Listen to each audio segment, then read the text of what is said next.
Hey, welcome back, Jack.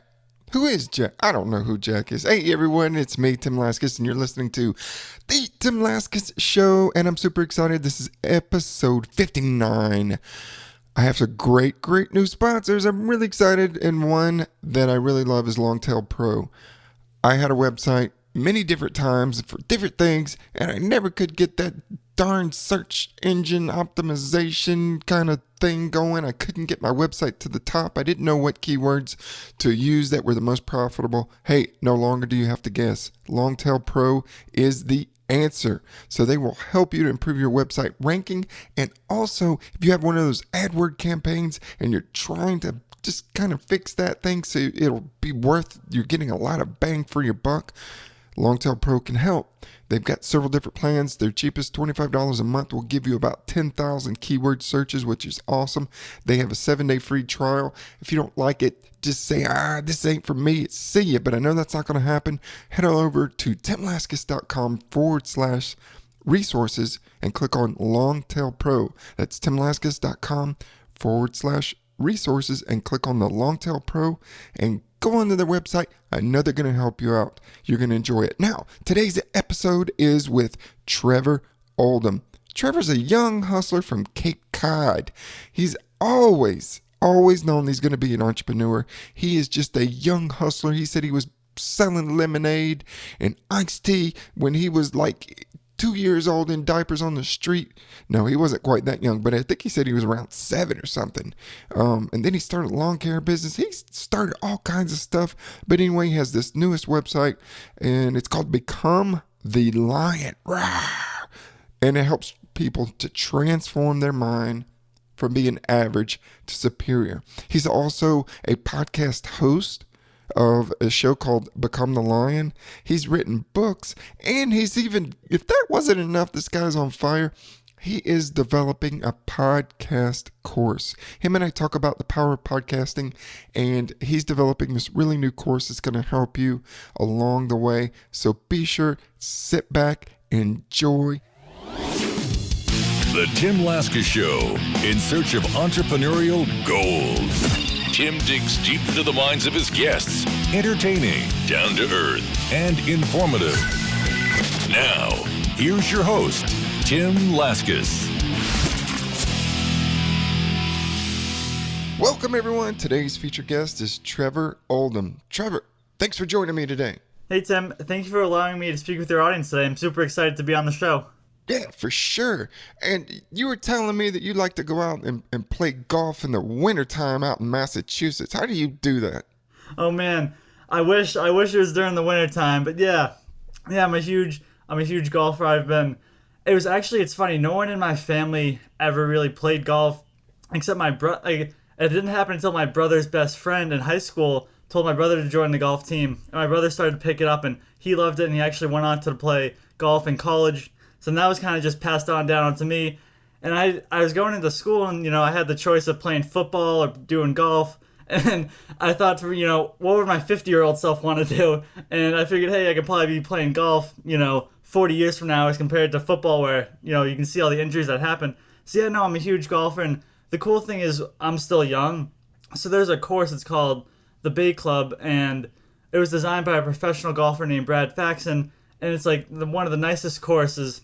And I can actually play it as a junior member, and it's like $700 a year. And, obviously I get like unlimited rounds and everything. But if you're want to be a member there, it's like $50,000-$60,000. So it's just cool. Really, it's like a really nice course. And there's also some different courses. I'm from Cape Cod, so courses on the water called like the Tansit Club, which is just really nice. So I just really like playing golf if I get work done during the day, and especially on the weekend. Go out and play around with my brother or a few friends, which is just really nice.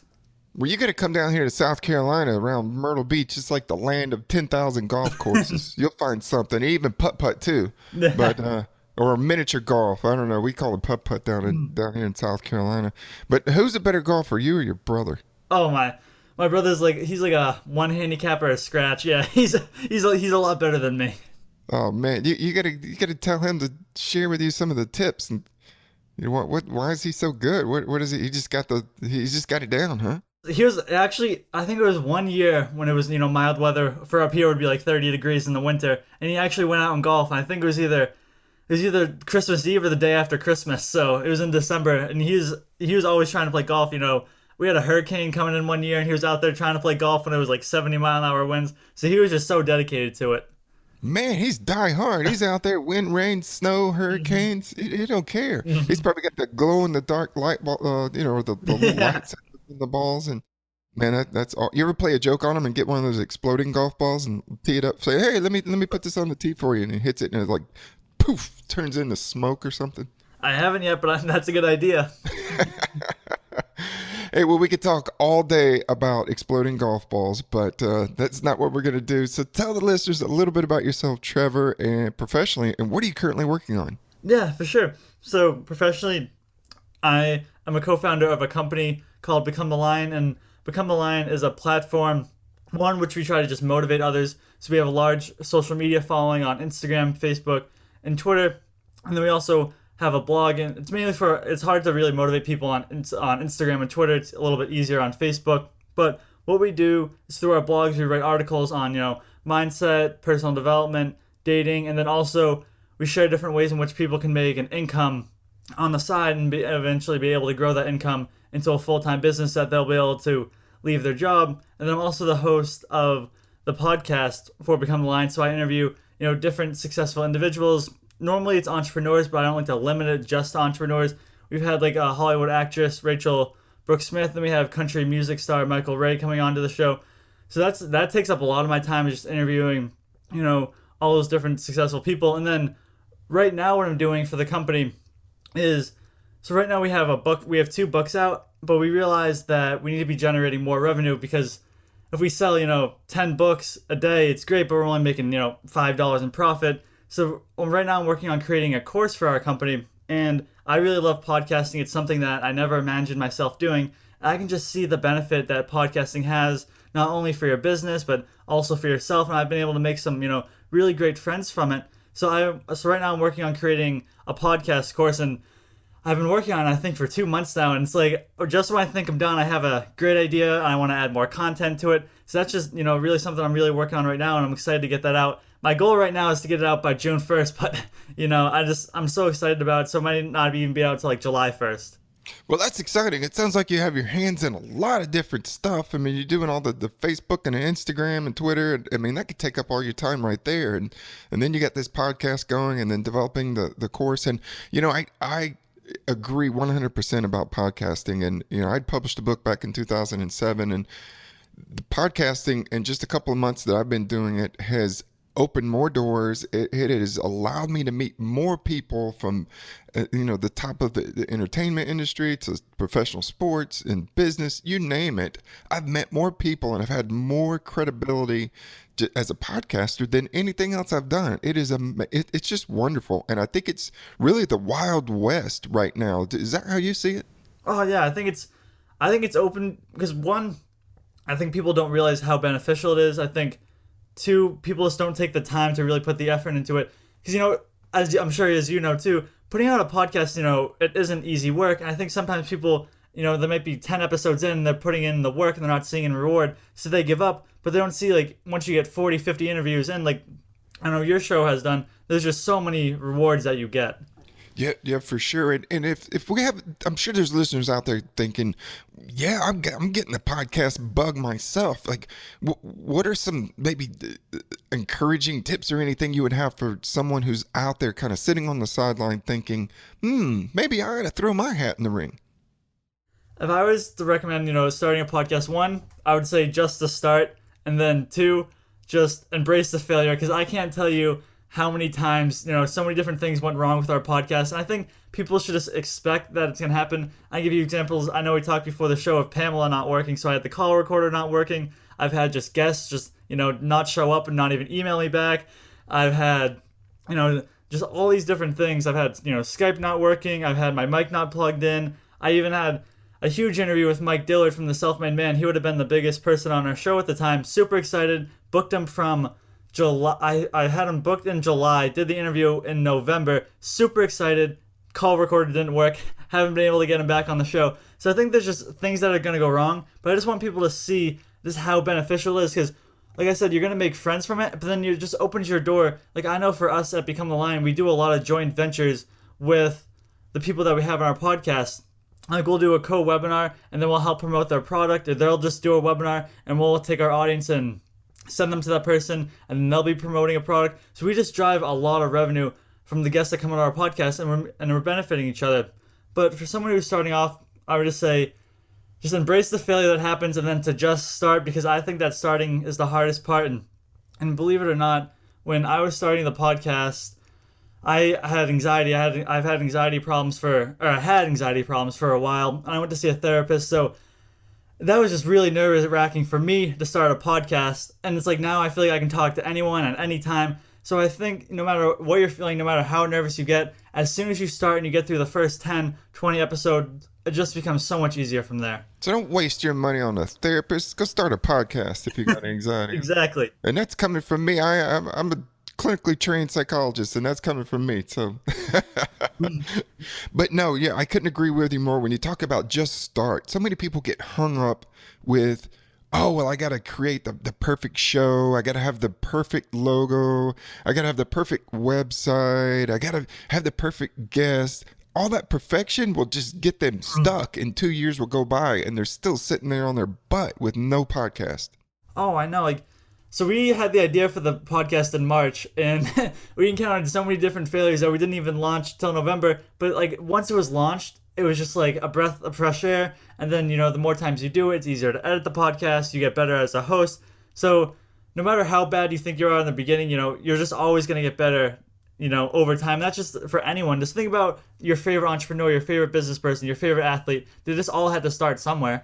Yeah, and it just takes practice, and you just jump in there and you do it. And I think another thing is people compare themselves too much to others, and they get, I think it makes them more nervous and anxious, and they're like, oh, I don't think I could be as good of a host as this guy or that guy or this particular woman or whoever it might be.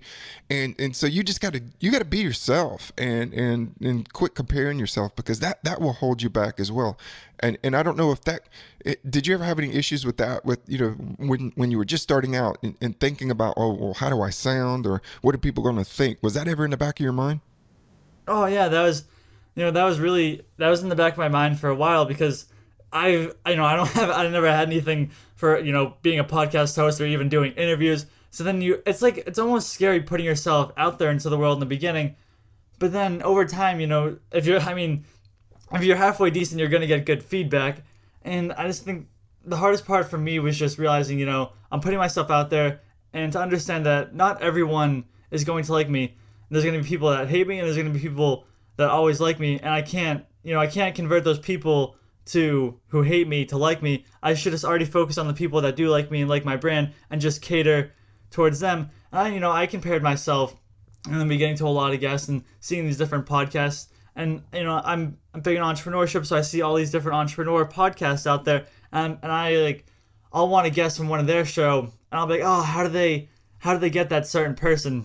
And I'll give you an example, like someone like Jeff Hoffman, who's the founder of Priceline, and I've reached out to him a few times and I can't get him. So then it's like, oh, like, why are they better than me? Why is their podcast doing better than me? And then you got to realize that you're your own unique podcast. You have your own show. And to just focus on what you're doing and how you can grow yourself and then your podcast without, comparing it to all because there's like 60,000 podcasts out there. You can compare yourself to every single one if you really wanted to. Yeah, and I like that. Just focus on you and forget about it. And just go out there and ask. If you want to have an interview-based show, don't worry that you only have 4 people that are listening to your podcast, and one of them is your mom. Don't worry about that. You just go out and you ask. You'll be surprised. And one of the things that's helped me is I'll tell people I'm an idiot and I don't know what I'm doing. And I think that really kind of released the expectations. And so I'm already telling all the listeners, I'm an idiot and I don't know what I'm doing. And so it helps me feel more relaxed. So there's not kind of no false kind of ideas out there that I'm some professional, because I already put it out there. I don't know if you ever used that strategy. You probably never went that route. At least for myself, with our audience, I like to share my failures with them, to just show the people that I'm not perfect. I encountered the same things that you went through, and in the beginning of the show, I'm from Cape Cod. I come from a small town of 6,000 people. I never had any connections for the show. I never was a podcast host. So just all these things that happened. I think it's just, just really realizing everything. Yeah. And, you've been working with entrepreneurs and you're inspiring people in so many different ways. And so we have entrepreneurs, wantrepreneurs, and sidepreneurs out there listening. What are a couple of tips you have for our listeners, for people maybe who are just starting out or they're sitting on the sideline ready to jump in? How can you help them? First, I recommend is you want to chase the passion, but you also want to create a stream of income coming in. And what I mean by that is I started a business a while ago, and I was just in it for the money. And it was all good, when the money was coming in. But then there became a hard part, like a down in the business, and I really realized this wasn't for me. Like, it's just not that fun to be making money. And then I've also started a business where I've chased my passion, and it's all nice and everything. People say, "Oh, follow your passion." Yeah, it's great advice, but you also have to realize you have to, at the end of the day, you have to make an income. So I would say chase your passion, but also besides doing that, formulate a plan. Write out some different ways in which you can generate money from the passion that you do have. And then another tip I would say is no matter what happens to you, because I believe as entrepreneurs there's going to be a lot of negative events that happen in your life, a lot of failures that you're going to encounter. And what I always try to do is I try to turn those negative encounters into a positive. And I could give you a few examples, and I'll just give you a brief one. So one of the companies that I had, it was called Trevor James Products, and being from Cape Cod, I was selling nautical themed items, and one of the things that I was selling was nautical themed shirts. So when I was selling these nautical themed shirts, I didn't have any inventory, so I just put them on my website, just to see if they would sell. I sold about 30 shirts during the first week, so I decided to go get them screen printed. And so it was a woman's clothing line. I go to get the shirts screen printed. I use this company called American Apparel. And American Apparel, the shirts run a little bit small to begin with. So I buy American Apparel woman shirts, get all excited, get the shirts screen printed. They look great, ship them out. And then, one email comes back that they need a return. And then, 2 or 3 more come back that they need a return. And what ended up happening was that all the shirts they were woman sizes, but a woman, when they're wearing a shirt, they wear a unisex size. So essentially that meant all my small and mediums wouldn't fit anyone. They're essentially like a child size. So then my larges and XLs would fit people who normally wear small and medium. So as you can see, that was a big problem. And that was at a point where I literally spent all my money, all my savings on buying these shirts. So now I spent all my money, and now I have these shirts in inventory, so I have to figure out what to do. And what I realized is that in my niche market, in which I was selling the t-shirts, is that a lot of the people who are following us follow these different cheerleaders. And if you don't know anything about cheerleading, the majority of them are usually short, so they could fit into my shirts that I had. So I reached out to a lot of them, and I sent them the shirts. And they have 10,000 followers, 20,000 followers on Instagram. They would post a picture of the shirt. I would be able to use the picture of that shirt on our Instagram account for the company. Plus, they would drive traffic to our page, and I made a lot of sales that way, and I was able to recuperate my money. So I just try to take everything, even if it's something small, and just look at it and say, all right, this is a negative event. Let me figure out how I can make it a positive event. And if I can't make it a positive event in the moment, let me look at it a month from now, or 3 months, or 6 months. And the majority of the time, that negative event actually turned out to be a positive event. So I always try to tell people, no matter what happens to you, just be open-minded and just try to find a positive situation that can come out of it. Well, I love that because it sounded like you were thinking out of the box and being able to make something, work with these shirts, because your initial plan didn't work out. And so you were scratching your head and you said, okay, I need to come up with a new game plan. And you did, and you made it work, which is awesome. And getting back to your first point, you were talking about choosing a passion. And so many times, people will probably hear this on other podcasts or in the books, do what you're passionate about, don't follow the money. But people who are passionate about different things sometimes just don't have it figured out of how they're going to make an income. And then, they're trying to do this for a while, no money's coming in. And so then they're kind of miserable. They're like, well, I followed my damn passion, but there's no money coming in. So that was a great point. I'm glad you brought that up is, okay, yeah, follow your passion, but, what's your plan to really make money with that? Because at the end of the day, you have to eat and you have to pay your rent. So that's awesome and incredible. Now, is there any book or kind of either online program or service that's been helpful for you and your company? Yeah, so I'll give you an example of a book that I can, I'm an avid reader, but one of the books I should say that I've read, a few times, and it was honestly, it was one of the first books that I read as an entrepreneur that just grasped my attention of what it really meant to be an entrepreneur. And that was the book Steve Jobs by Walter Isaacson. And I've just, ever since I read that book, it just really opened my eyes into how Steve Jobs was and how meticulous he was with every single detail of his product. Even if, he had employees being like, Steve, like, why are we putting so much work into, the hard or the inside of a computer? And it'd be like, because we know what that's going to look like, even if the consumer doesn't know what it looks like. So just all his creativity, how much work, how much passion he had for anything.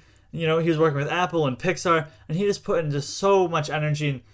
And right in front of me, I have a quote on the wall, and it's the quote that goes, here's to the crazy ones, the misfits, the rebels, the troublemakers. And I just read that quote to myself every single day, and he's just been such an inspiration. Even though he passed away a few years ago, I just look to him and just see how he changed the world and how innovative he was. And as you might tell, Apple hasn't been too innovative since he left, so I just think he had a huge impact on them. And then for what I like to do for courses, I just used a company called Udemy. And on Udemy, you can purchase courses. Usually, sometimes the courses might be, full price, like $100, $200, $300. But what they usually do is if you check back every few days, they always run specials for $10, $15, $20. And you can buy courses from literally any subject. And I'm always taking courses on trying to just self-teach myself things. I know for our podcast, I took a course on how to monetize our podcast by John Lee Dumas from Entrepreneur on Fire. I took a course on sales training by Grant Cardone. So you can really find great courses on that site for like $10, $15, $20. So I try to use those online courses as much as I can. And I just think, self-teaching yourself is just so important. And those courses are just like an excellent way to help you. Great resources. I mean, love the book and also the Udemy site. Is this the platform that you're going to build your program on? So when we're selling our course, we're actually going to build it on a company called Thinkific. And I think there's other ones out there, but I've seen a lot of my friends using Thinkific. So for the time being, we're going to build our course on it. And it's pretty simple. You just add and drop your content and everything. And I know it seemed really simple to me, and I'm not too big of a tech guy, so if they make it simple, I just like it. Yeah, I'm always about simple. I'm definitely not too technical, and I typically screw things up more than anything. But that's great. Thank you for those resources. And I was reading on your website, Trevor, that you've been an entrepreneur since you were running around in diapers. Is that true? That is true. I've always wanted to work for myself, and I'll give you a little bit of a story, and I'll take you through the process of where I really discovered entrepreneurship. So growing up, I never really wanted to work for anyone else, and I always say, I was like, 8, 10 years old, I can't really work for anyone else, even if I wanted to. But I always feel like I just wanted to make money on my own without having, my parents give me an allowance or anything. So as I was growing up, I bought and sold baseball cards, I bought and resold Ed Hardy clothing, I even went door-to-door lemonade selling when I was 8 years old. And when you don't tell your mom when you're 8 years old going door-to-door lemonade selling, she wasn't too happy. So those are just, some things that I was doing when I was younger. I never realized that it was called entrepreneurship. I thought I was just making money by myself without a boss. But then as I get older, 15, 16 years old, reality hits and I have to go get a job. And I'm working at a retail store in my local area. And I'm working there for 6 months. The job's, it's a pretty bad job. I'm not loving it at all. And then I get a raise of 9 cents.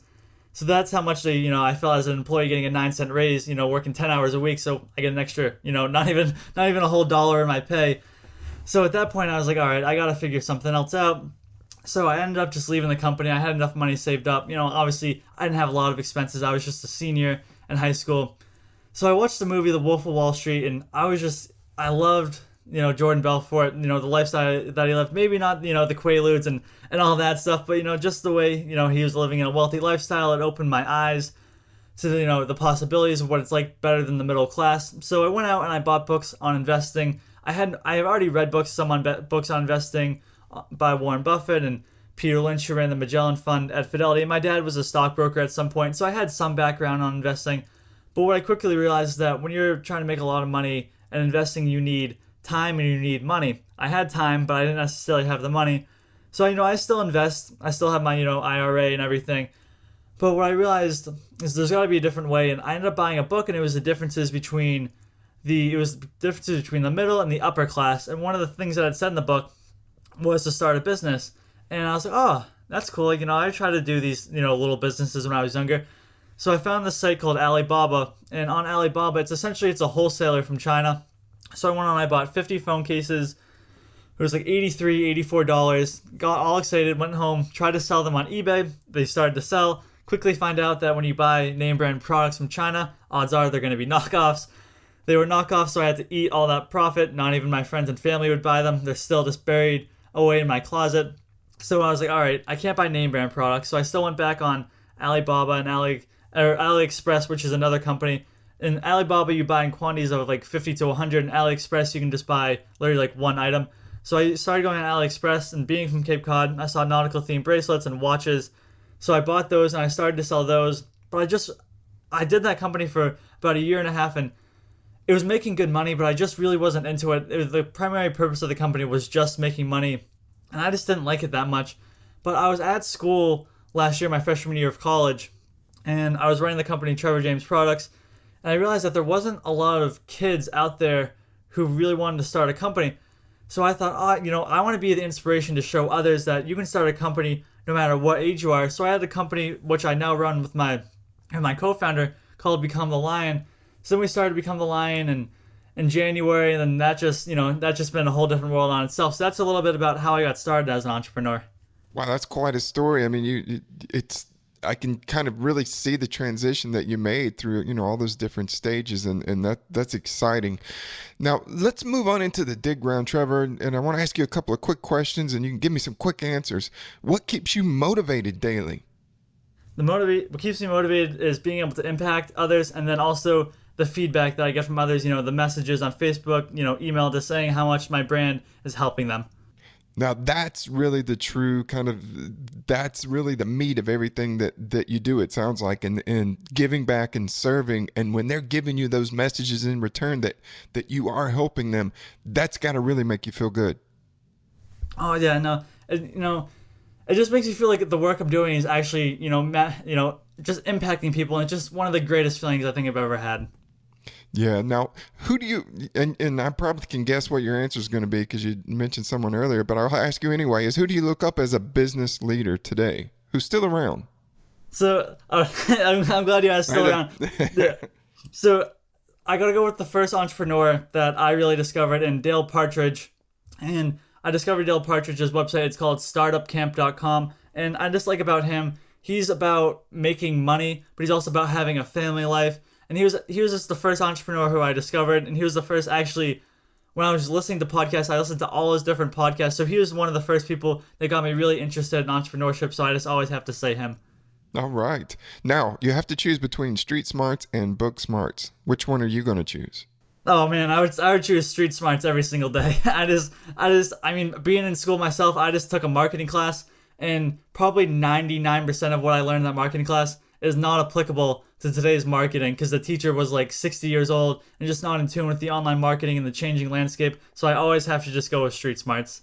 Wow, I was gonna say book smarts for you, but because you mentioned all these different resources and stuff, and I could see that you're really up on what's going on out there. So yeah, that's surprising, but that's awesome. So you see the real value in the street, being from the streets, and understanding how it really kind of goes down in the trenches. Oh yeah, and I just it's gotten to the point where I just embrace failure because I know that every time I fail, it's just gonna get me one step closer to where I want to be in my life. So now it's just. I just want as many bad things can happen to me. I bring them on, learn from them, and then grow and just become more successful. I love that. I love that mindset that you have, Trevor. It's about, hey, I've just failed, which is cool because this doesn't mean this is the end of me. This means it's closer. My goal is closer to me than ever before because you got to have a certain number of failures in order to get there. I love that stuff. Now, what would you say has kind of been one of the most fulfilling moments of your entrepreneurial journey? I think the most fulfilling moment that I've had on my entrepreneurial journey, and honestly, it just has to be the people who email us just telling us how much the brand has impacted them. Because I went in with the intention of being able to impact people with the brand, but it's a different thing from, wanting to than actually having it happen.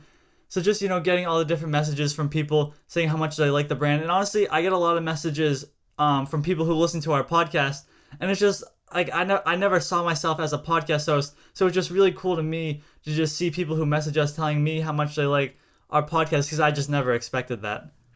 Now, you have all these great, just wonderful feedback that you're getting. But what about those days when you're mentally just drained? Do you ever have those mental down days? And what is it like for you? Because it sounds like from things you've said before, that you're able to kind of not really take things personal and not really get too down. So what is it that kind of mentally really stresses you out about being an entrepreneur? I think what stresses me out is for me, I always feel like I always have to be doing something. And if I'm not working on the business, then, I'm wasting time. You have all the different people saying out there how, time is the most valuable commodity. You can't be wasting your time. So I take that to heart. And then sometimes I end up hurting myself from that. It'll be the type of thing where I'm working 12-hour days for 7 days in a row. And, it's not a good time, because there'll be times where I do that. And then literally, like, maybe for the next week, I'll just, crash. I don't even want to look at the business or anything. So what I've learned is just, put in like 5, 6, 7 hours of just excellent work each day, and then take some time off. Because I always notice when I take the time off, I feel more energized the next day. I get better ideas. So I always recommend to people, yes, it's nice to put in 16-hour days, but just don't do it for too much time, because you're just going to hurt yourself in the end. Yeah, you put yourself at risk for burnout, and you're not going to be a good use to your customers, to your business, to your family, to no one, and you're just going to be sitting there on the sidelines, really struggling. And it just also seems like you've got this figured out, and for you to be able to kind of take time for yourself and to pace yourself is so important. So Trevor, you've shared some wonderful tips for the listeners today, and we've come to the end of the show. But before we go, please tell everyone where they can find you at your website and on social media. Yeah, definitely. So you can find me on Facebook at Trevor Oldham, and that's Trevor and then Oldham, and then same thing on Instagram, Trevor Oldham. And then for our company, Become the Lion, that's just becomethelion.com. And then Facebook, Twitter, Instagram, just all Become the Lion. You can check us out there. Is it Become a Lion or Become the Lion? Become the Lion. Become the Lion. There we go. Excellent. Trevor Oldham, everyone. Trevor, you've been fantastic. I really appreciate your time, and I look forward to staying in touch. And Tim, I just wanted to say thank you so much for allowing me the time today to speak with your audience. Hey, it's been a lot of fun, and I'm going to come up there next winter, and we're going to go play some golf up in the snow in Massachusetts. I look forward to it. Love it. All right. You take care. Hey, thanks for sticking around to the end of this episode. I hope you enjoyed it. And please don't forget to go on over to my website at timlaskis.com/resources and check out Longtail Pro, who is one of my newest sponsors. They have such a cool service where they'll help you find those most searched keywords on Google so that you can improve your website's ranking. And also, if you have one of those AdWord campaigns and you're trying to figure that out, fine tune it, get it up and going. I know I always struggled with that. I didn't know what keywords to use. Longtail Pro is the answer. They even have a $25 a month kind of program where you'll get over 10,000, or you'll get about 10,000 keyword searches, which is incredible. That's awesome. And you get to go out and test drive this puppy. They'll give you a free 7-day trial. If you don't like it, throw back the keys at them and say, no, it's not for me. But I know that's not going to happen because they have a great service. So head on over to timlaskis.com/resources and click on the link for Longtail Pro. Thanks again, everyone. Take care. Want more entrepreneurial tips? Go to timlaskis.com.